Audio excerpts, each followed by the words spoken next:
Hello everyone, welcome to the master class. आपला आजचा topic एक शॉर्ट टॉपिक आहे आणि एम पी एस सीचे जे PSIचे इंटरव्ह्यूज सध्या चालू आहेत आणि त्याच्या संदर्भातले आपल्याला तयारी कशा पद्धतीने करता येईल आणि सर्रास विचारला जाणारा प्रश्न झिरो FIR म्हणजे काय आणि त्याच्यामधली आपल्याला थोडक्यात माहिती जाणून घ्यायची आहे. कारण तुम्हाला इंटरव्ह्यूला हा प्रश्न विचारला जाईल किंवा मेन्समध्ये देखील तुम्हाला पुढच्या ज्यावेळेस तुम्ही एक्झाम द्याल त्यावेळेस देखील तुम्हाला विचारलं जाण्याची शक्यता आहे. कारण हॉट टॉपिक आहे सध्या, त्यामुळे महत्त्वाचं आहे. आपण थोडक्यात त्याच्याबद्दल माहिती जाणून घेऊ.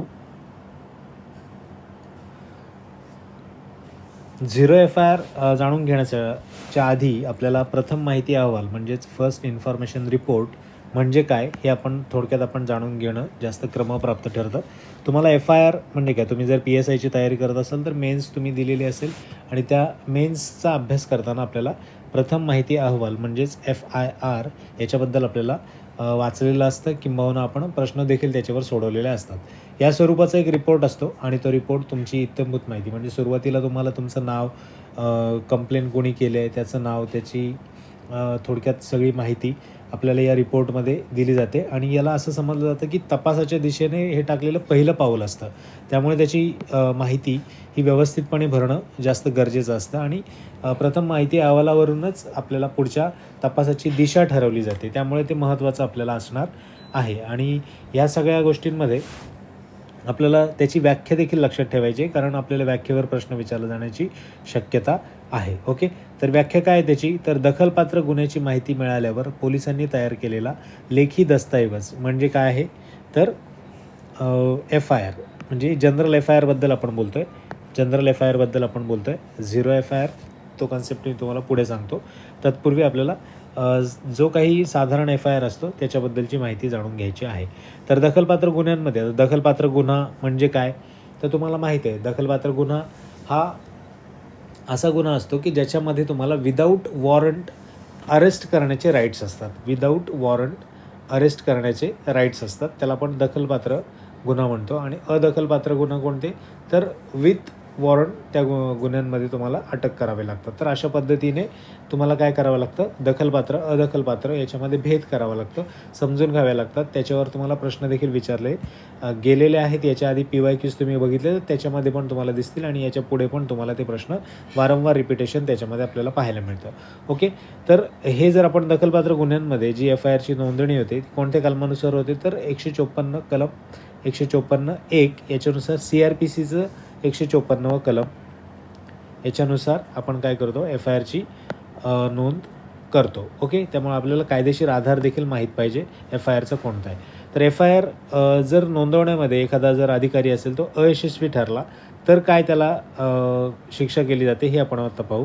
की न्यायमूर्ती JS वर्मा समिती जी नेमली होती 2012मधली, तर त्यांच्या शिफारशीवर आधारित कलम 166A हे IPCमध्ये काय केलं आहे, समाविष्ट केलं गेलं आणि त्याच्यानंतर जे काही लोकसेवक आहे ते अयशस्वी जर FIR करत असतील तर त्यांना 2 वर्षापर्यंत कारावास आणि दंडाचा देखील समावेश याच्यामध्ये केलेला आपल्याला पाहायला मिळतो. त्यामुळे प्रथम माहिती अहवाल हे जास्त महत्त्वाचं. त्याची डेफिनेशन काय आहे ती आपण पाहिली. डेफिनेशन काय, तर दखलपात्र गुन्ह्याची माहिती मिळाल्यावर पोलिसांनी तयार केलेला लेखी दस्तऐवज हा एक तपासाच्या प्रक्रियेच्या दिशेने टाकलेलं पहिलं पाऊल असतं. CRPCच्या 154(1) कलमामध्ये त्याला आपल्याला काय मिळतं, त्याचा कायदेशीर आधार मिळतो. आणि जर अयशस्वी ठरला एखादा लोकसेवक तर IPCच्या कलम 166A मध्ये आपल्याला काय मिळते, त्याला 2 वर्षाचा कारावास आणि द्रव्यदंडाची देखील शिक्षा पाहायला मिळते. तर FIRचं स्वरूप थोडक्यात हे अशा प्रकारचं असतं, एकदा बघून घ्या. नेक्स्ट, आता आपला जो टॉपिक आजचा आहे तो म्हणजे काय, झिरो FIR. झिरो FIR म्हणजे काय याच्याबद्दलची आपण थोडक्यात माहिती जाणून घेऊ. झिरो FIR ही एक FIRचीच पद्धत आहे आणि ती कशी केली जाते, तर कोणत्याही पोलीस ठाण्याद्वारे नोंदवली जाऊ शकते. अधिकार क्षेत्राकडे म्हणजे जे काही मूळ ज्युरिडिक्शन असेल त्या ज्युरिडिक्शनकडे दुर्लक्ष करून जेव्हा एखाद्या दखलपात्र गुन्ह्याबद्दल तक्रार प्राप्त होते आणि ती तक्रार नोंदवली जाते त्यावेळेस त्याला झिरो FIR म्हणतो. थोडक्यात जर साध्या शब्दामध्ये समजून घ्यायचं झालं तर तुम्हाला कोणत्याही पोलीस स्टेशनमध्ये झिरो FIR दाखल करता येते. कोणत्या गुन्ह्यामध्ये करता येते, जे काही गंभीर गुन्हे असतील त्या गंभीर गुन्ह्यातील पीडितांना, विशेषतः महिला आणि लहान मुलांना एका पोलीस ठाण्यातून दुसऱ्या पोलीस ठाण्यात न जाता त्वरित आणि सोयीस्करपणे तक्रार नोंदवण्यासाठी मदत करणे हा त्यामागचा मूळ हेतू आहे. जर आपण मूव्हीजमध्ये वगैरे बघतो की एखाद्या पोलीस स्टेशन गुन्हा घडला असेल तर ते सांगतात की आमचं ज्युरिडिक्शन नाही आहे, तुम्ही दुसऱ्या पोलीस स्टेशनमध्ये जा, ते तुमच्या ज्युरिडिक्शनमध्ये येतं आणि तिथं तुम्ही गुन्हा नोंदवा असं तुम्हाला सांगितलं जातं. परंतु हे काय झालं आहे तर 2012ला ज्यावेळेस निर्भया प्रकरण झालं होतं त्याच्यानंतर JS वर्माची समिती आली होती. त्या समितीने असं सांगितलं की तुमचे ज्युरिडिक्शन कोणतं, इर्रिस्पेक्टिव्ह ऑफ युअर ज्युरिडिक्शन, तुम्ही कोणत्याही पोलीस स्टेशनमध्ये 0 FIR दाखल करू शकता. म्हणजे 0 FIR तुम्हाला तात्काळ नोंदवता येऊ शकते. ती नोंदवलेली 0 FIR तुमच्या मूळ ज्युरिडिक्शनमध्ये, मूळ कार्यक्षेत्रामधल्या जो पोलीस स्टेशन असेल तिकडे ती नंतर ट्रान्सफर केली जाते आणि तुमची जी चौकशी, जी काही तपासणी असेल ती कुठून सुरू होते, तुमच्या मूळ ज्युरिडिक्शनपासून. पण तुम्हाला एक अधिकार मिळतो कसा, की 0 FIR दाखल करण्याचा कोणत्याही इर्रिस्पेक्टिव्ह ऑफ ज्युरिडिक्शन, कोणत्याही पोलीस स्टेशन किंवा पोलीस ठाण्याद्वारे ती नोंदवली जाऊ शकते. त्यामध्ये अधिकार क्षेत्राकडे दुर्लक्ष केलं म्हणजेच काय, ज्युरिडिक्शन तुमचं बघितलं जात नाही, तुम्ही कोणत्या ज्युरिडिक्शनच्या आहात. ओके, ही सिंपल त्याची आपल्याला कन्सेप्ट. त्यामध्ये गंभीर गुन्हे जे असतील, हिनियस क्राईम्स जे असतील त्याच्यामध्ये विशेषतः महिला आणि मुलांना याचा सगळ्यात जास्त फायदा होतो. का तर केलं जातं तर अशामुळे काय, जर उशीर झाला तर एखादी तक्रार दाखल करण्यामध्ये तुमचं पोलीस स्टेशनमध्ये एका पोलीस स्टेशन दुसऱ्या पोलीस स्टेशनमध्ये जाण्यामध्ये जर वेळ जात असेल तर तुमचे पुरावे, त्यातले साक्षीदार काही गहाळ होण्याची शक्यता देखील असते आणि त्यामुळेच म्हणजे त्यांच्याशी छेडछाड वगैरे होणार नाही याची खात्री करण्यासाठीच आपल्याला 0 FIRची सुविधा दिलेली असते. त्यामुळे हा सगळ्यात जास्त महत्त्वाचा आहे. आणि नंतर मग त्या पोलीस स्टेशनला हस्तांतरित केला जातो ज्या ठिकाणी ॲक्च्युअल गुन्हा घडला आहे आणि तिथं तपास करायची पुढची प्रोसेस सुरू होते.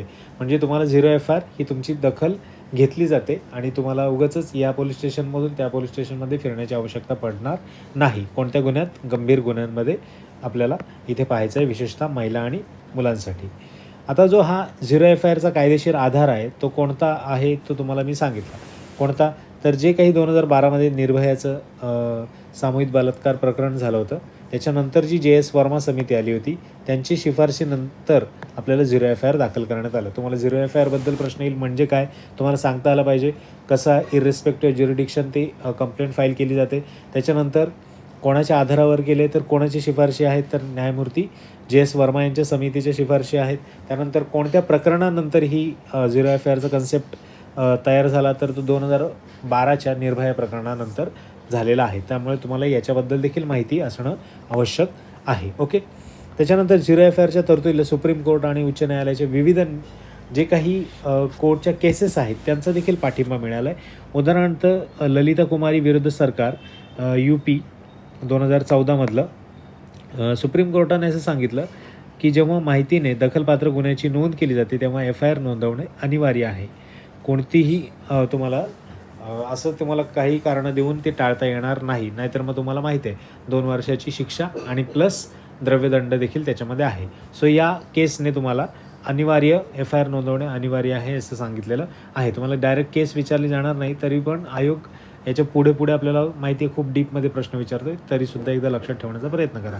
सतविंदर कौर विरुद्ध राज्य 1999मध्ये दिल्ली उच्च न्यायालयाने असे सांगितले की घटना घडल्याशिवाय इतर कोणत्याही ठिकाणाहून महिलेला तिची तक्रार नोंदवण्याचा अधिकार आहे. म्हणजे 1999मध्ये देखील हा आपल्याला काय पाहायला मिळतो, एक अशा पद्धतीचा प्रयत्न देखील केलेला पाहायला मिळतो. म्हणजे महिलेला तक्रार नोंदवण्याचा अधिकार आहे कोणत्याही ठिकाणाहून, ज्या ठिकाणी घटना घडल्या अशा ठिकाणाशिवाय इतर ठिकाणाहून देखील आपल्याला एक असा प्रयत्न 1999ला सतविंदर कौर विरुद्ध राज्य या केसमध्ये पाहायला मिळतो. ओके, सो आपल्याला 0 FIRचा कायदेशीर आधार काय आहे तो आपण इथं पाहिला, बरोबर.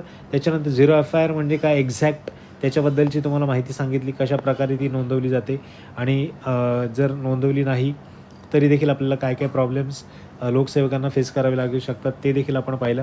सामान्य FIR म्हणजे काय आणि त्याचं स्वरूप कशा पद्धतीचं असतं हे देखील आपण इथे पाहिलेलं आहे. सो या सगळ्या छोट्याशा व्हिडिओमध्ये सांगण्याचा उद्देश हाच होता की आपल्याला कशा पद्धतीने छोटे छोटे कन्सेप्टवर आपलं नॉलेज बिल्ड करू शकतो, मेन्सच्या दृष्टीने, इंटरव्ह्यूच्या दृष्टीने किंवा इतर तुम्हाला सर्वसामान्य माहितीसाठी देखील हा कन्सेप्ट फायदेशीर ठरू शकतो. Okay, so thank you so much, have a great time.